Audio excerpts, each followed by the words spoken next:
Hey Rev students, how are you guys doing today? Pretty good. Kicking off the brand new school year. Anyone excited about that? No one's excited about the brand new school year. Okay, it's okay. You don't have to be excited about school. School's boring. I get it. Listen, I am excited for you. So you don't even have to be excited. I am excited for you. I always love the first week of school. I had all of this excitement, all of these plans, all of these dreams, all of these goals. This is the year that everything's just going to work out great. And then about after a week, I was about where I was by the end of the year. Does anyone else feel that way? Maybe you felt that way before. Well, hey, we are here with you. So a week from now, we'll still be here. If you're just struggling with like, where did summer go? All of my free time, all of my plans are gone. We'll be here to weep with those who weep, all right? But we're gonna get in. We're kicking off a brand new series called The Big Questions, looking at some of the big questions of life, questions like, why am I here? Where do I belong? What am I supposed to be doing? And we live in an interesting time where you can find out the answer to just about any question with the click of a button. And just to prove it to you, earlier today I went up and went onto Google. Everyone's familiar with Google. And so you ask it a question, it gives you an answer. It's super great, $1 billion idea. And so I typed in, what are the most asked questions? Maybe you've searched this because you're just so curious like I am, but if everyone's asking questions, I want to know what questions are being asked the most. You guys ready for this? The first question, what is my IP? Does anyone know what an IP address is? Okay, so that's the most asked question. What is my IP address? Second question, what time is it? And so I did some digging into this one. I think this is like what time it is in like this other time period. Like if I'm traveling to Texas, what time it is it there right now? Maybe, I don't know. Some people are just Googling what time it is just to know. All right, ready for the third one? How to register to vote. I think that's pretty good. I'm happy for these people taking seriously their right to vote. All right, number 4. This is for you guys. How to tie a tie. This is one that I frequented in the past. If you have not yet Googled this, start now. Ties will be a part of your life going forward. I recommend the tie as opposed to the bow tie. The bow tie is a monster, and it is hard to tie. I'm not great at it. So I got my one knot, and I'm sticking with it. All right, who's ready for the last one? The 5th most searched thing. What song is this? And usually what song is this? And it's accompanied with a lyric or the name of an artist or something kind of content in the song. But what song is this? These are the questions that are getting asked the most. Maybe you have asked these questions to the Google search engine at some point. But the reason we ask these questions is because they're important to us and we want the right information with them. We want to be able to make informed decisions based off of the information we are getting from these questions. And the thing about making an informed decision is the more important the question, the more information we need. I'll give you a couple of examples. If I was going to try a new restaurant for dinner tonight, I might ask a friend if they've been there before. I might ask my server what is their favorite dish because I am trying to get some information to base a decision. Maybe some of you people are more like my wife and you don't want to have any conversation and you're going to eat the same thing that you're going to eat anywhere else you've ever been to. And you just don't try new things, you don't change. If that's you in here, raise your hand. See, you just did something new. I'm proud of you. You're branching out, you're trying new things. So that's one question. If we take it, the more important the question, the more important the information. So now if some of you pretty soon are going to be looking for your first car. Maybe you've already have. If you apply the same amount of effort that you do at a restaurant to pick your food, to pick your first car, you're probably not going to get a great car. I think we're all on the same page there. You got to compare cars. You got to see how it drives. You got to see if it's making any weird noises. You got to test it out, how it turns and moves compared to other cars. So the more important the question, the more information we need. Let's take it one step further. You are in the future and you're buying a house. It's a big decision. There's a lot of money involved. So now, man, you're looking at floor plans. You're looking at other houses. You're comparing, you're picturing where your room's going to be. You're picturing where your dogs are going to lay. You're picturing that fireplace that is or is not there because everyone wants a fireplace.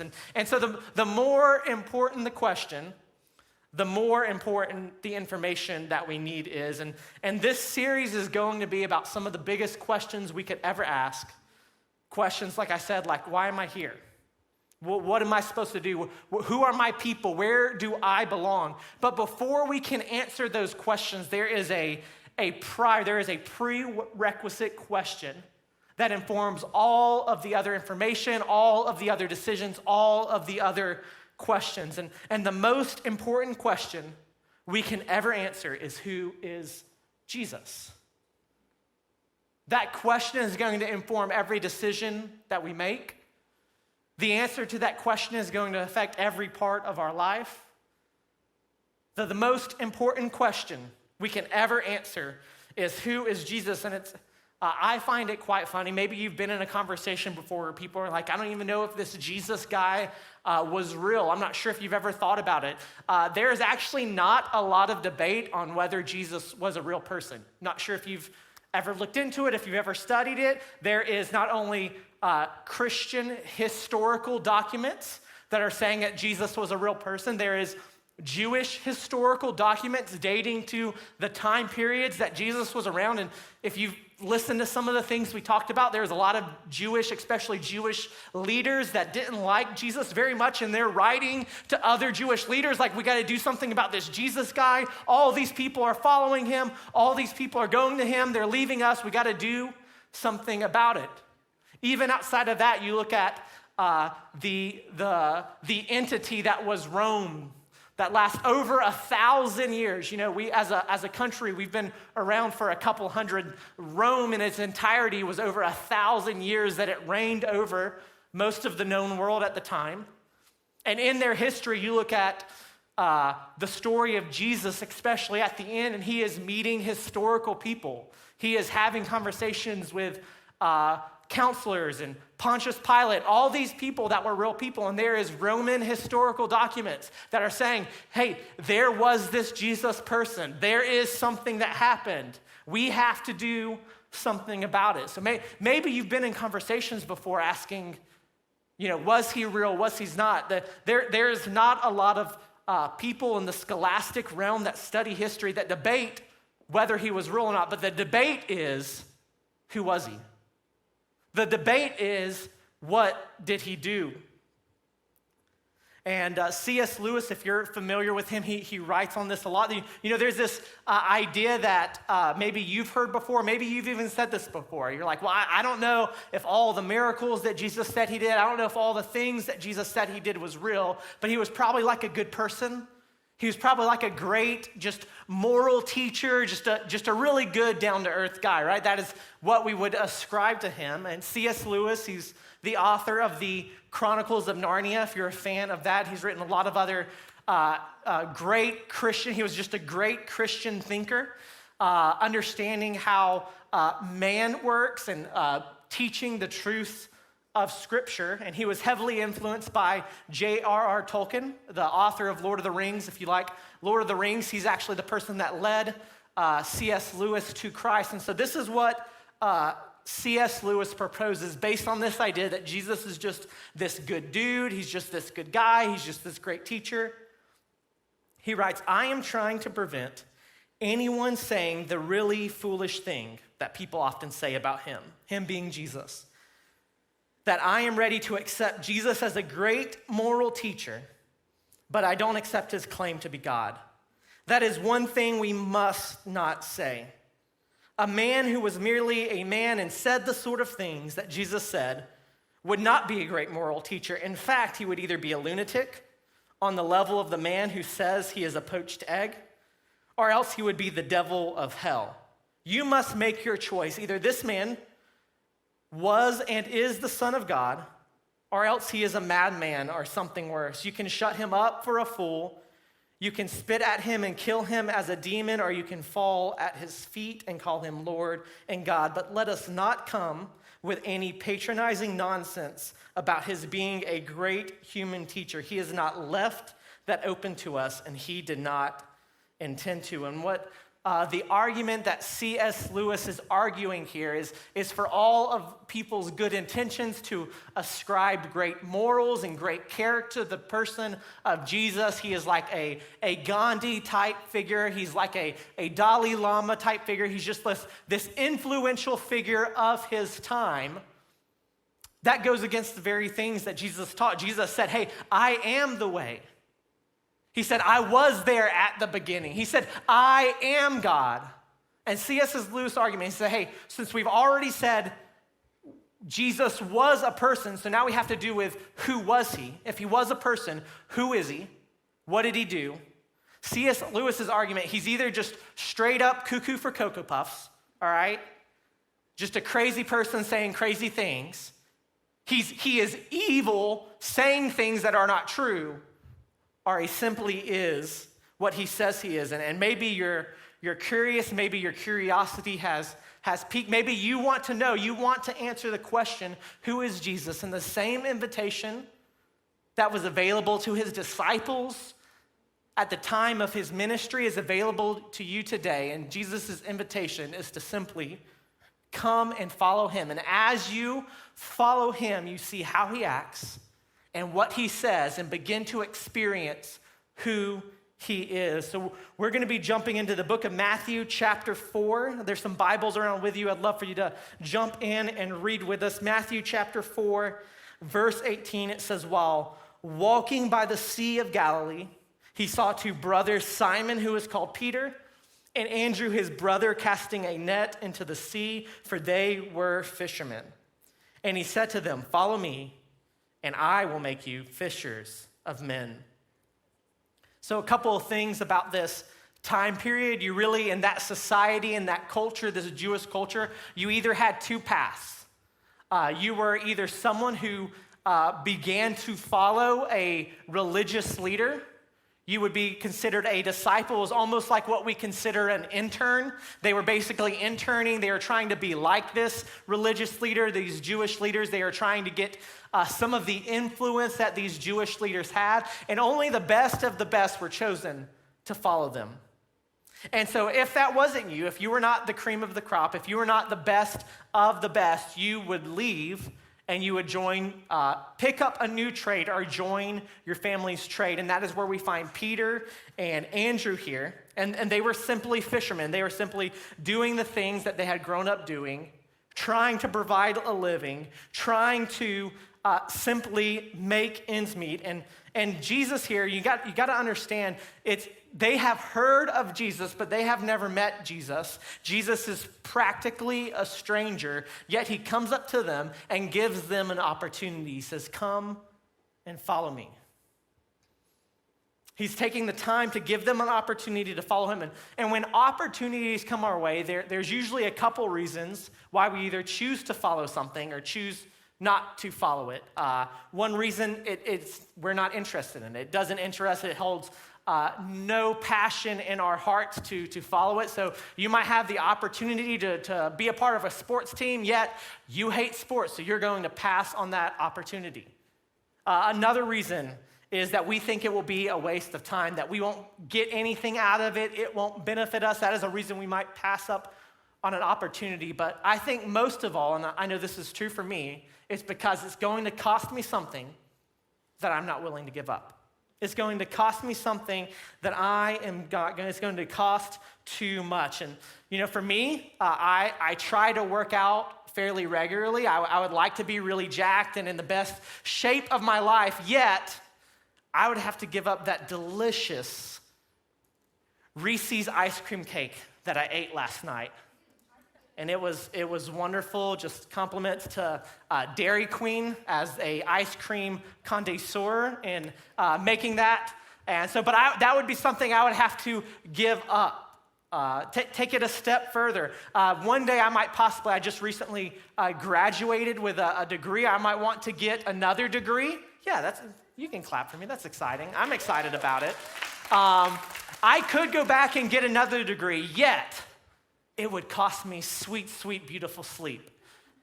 And I'm not sure if I'm willing to give that up. There is a cost attached to any opportunity.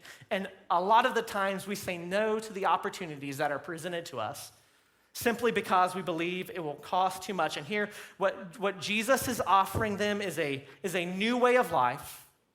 He's offering them a new purpose. And everyone wants to be a part of something that's bigger than themselves. I feel like God put this desire to be a part of this grand narrative, this big. That's why we cheer on the Olympics are going right now. And right, like if you're watching the Olympics, if you're not, you at least are in tune that the Olympics are going on, and you see the USA win a gold medal, and you're like, I live in the USA, I did that, right? Like you're a part of the story. You feel like you're a part of it because we all want to be a part of something bigger. That's why we love the superhero movies so much. We see these people doing grand things and stepping up and being the hero at the right moment, and you're like, I could be the hero in the right moment if the right moment was in front of me. And you connect with it. You want to be a part of something bigger.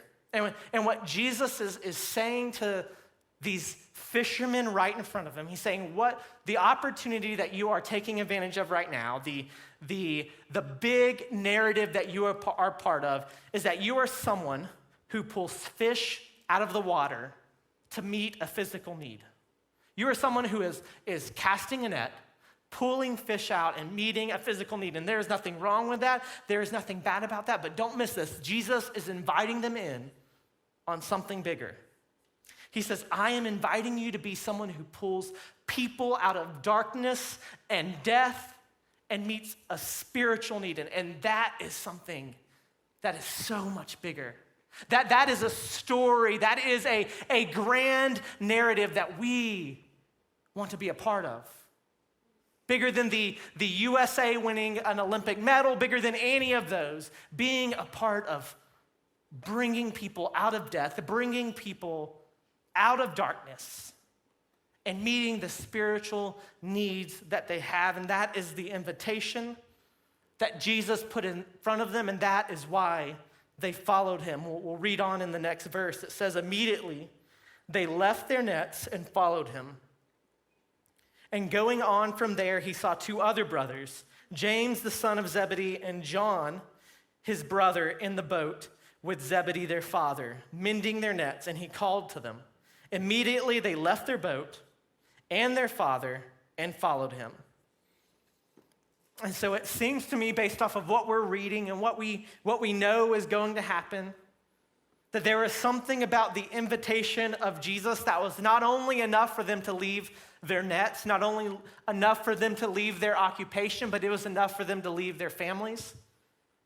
It was enough for them to leave their livelihood. It was enough for them to take risk, to leave the communities they have grown up in.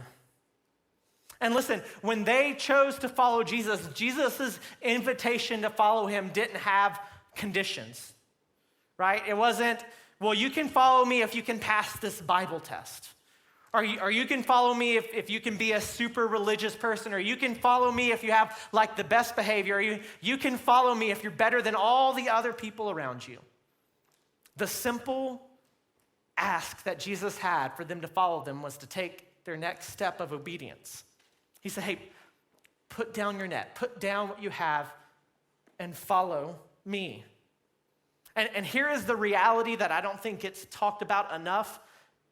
When it comes to the opportunity to be a part of what God is doing in the world and the invitation to following him, following Jesus will always cause us to leave something behind. Students, don't miss this. Following Jesus will always cause us to leave something behind. In this next chapter, right after this, it's the Sermon on the Mount, and Jesus is beginning to teach, and he's saying, hey, this is what life is supposed to look like. And he's saying, hey, this is what marriage is supposed to look like. And you might have some ideas about marriage, but if you're following me, you need to leave some of those ideas behind. You need to leave some of those behaviors behind, and it looks like this. He says, hey, you have an anger problem. Well, if you're following me, this is what it looks like to deal with that anger problem. You might have to leave some things behind, some actions behind, some revenge behind, some of those anger things behind, and follow me, and on and on and on he goes. Man, and it seems that the longer that people followed Jesus, the more it cost and the less people were following him. Jesus talks specifically about the cost of discipleship in Luke chapter 14. This is kind of where we're going to finish up, just kind of, this is a kind of a big text. Luke 14:25, it says, now great crowds accompanied him. So people are excited about Jesus. People are following Jesus. And he turned to them and said, if anyone comes to me and does not hate his own father and mother and wife and children and brothers and sisters, and yes, even his own life, he cannot be my disciple. And this passage is often and easily misunderstood. And Jesus' use of hate here is not a anger, it is a love less. He's saying when it comes to your pursuit, when it comes to your following of Jesus, he says you have to love everything less. So even your family, as much as you love your family, you are not loving them the way that God is calling to unless you're following Jesus. Because even Jesus is going to teach, hey, respect your parents. Jesus is going to teach that, hey, you honor your father and your mother. So if you're following Jesus, you're already going to be doing those things. And he says, I know your siblings. He mentions siblings. I know so many of you you just love your siblings so much and you're just following them in all their ways. It's probably not happening. He mentions relationships. He says, hey, if you are so caught up in being with someone, you might miss out on being with Jesus because you have to love less. Jesus has to be the priority. And you can't chase after him if you're chasing after someone else. He continues in the next verse. He says, whoever does not bear his own cross and come after me cannot be my disciple. Jesus had to publicly carry his cross, the symbol of his torture, the symbol of his death, but even more important is the symbol of his sacrifice that he was going to make. And we've already established that following Jesus is going to cost us something. And it is going to involve sacrifice. And just like Jesus here is saying, hey, I publicly showed my sacrifice so that everyone can see, so that they can know that there is hope in me and that there is life in me and that there is truth in me.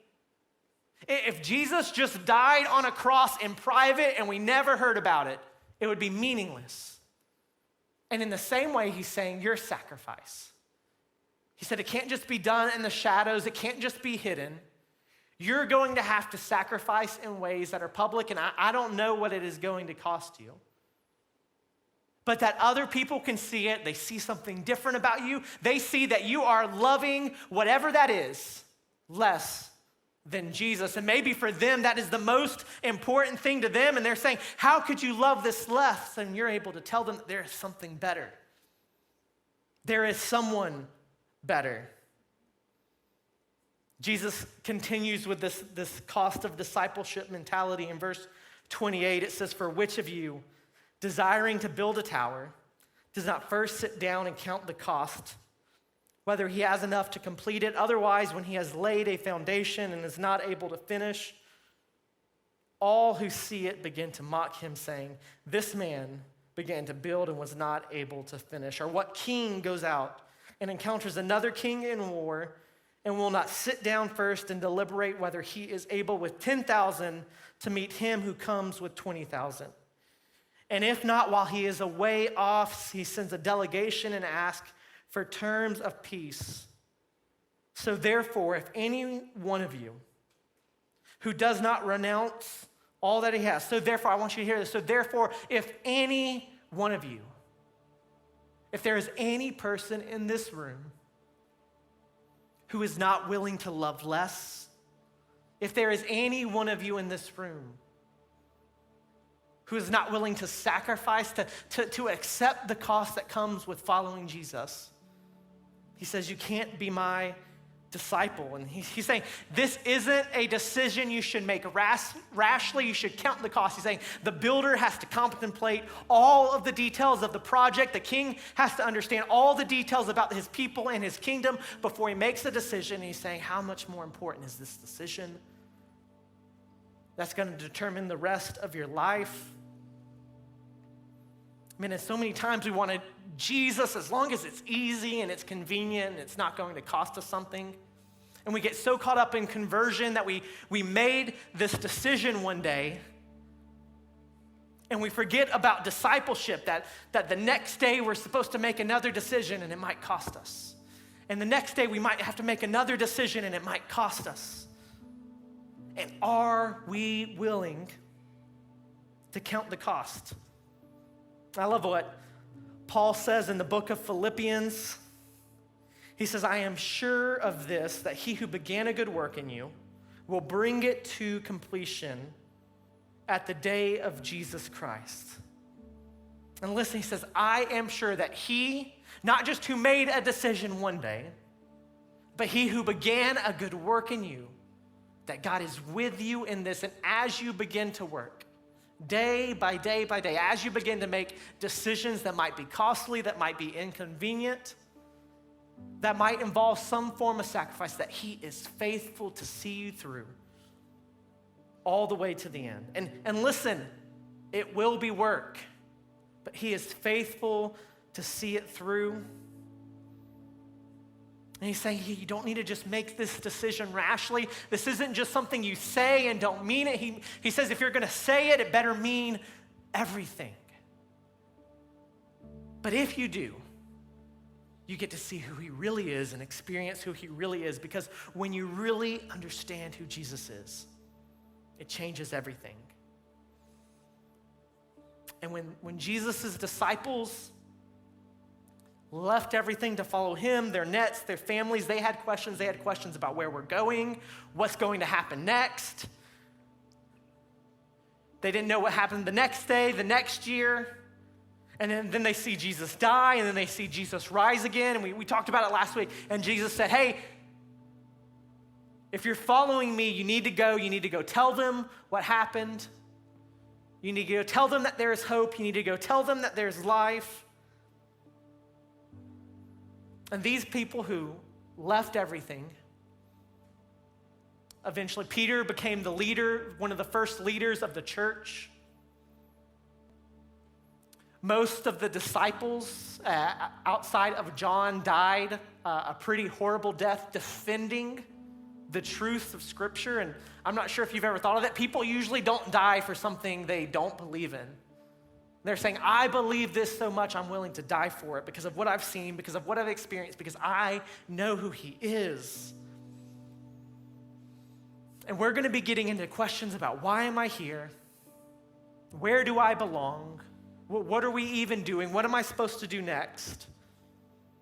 But before we can answer those questions, we have to answer the question, who is Jesus? Is he just a crazy person? Is he evil, or is he who he said he was? The Son of God, the way, the truth, the light, who has always existed and who died so that you could have hope, who died so that you could be reunited with a holy God, and who died a death that you deserve so that you could have life. And listen, students, I don't know what it's going to cost you. I just know it's going to cost you something. But if we believe that this Bible is true, which we do, and if we believe that God is good, which we do, I know it's worth it.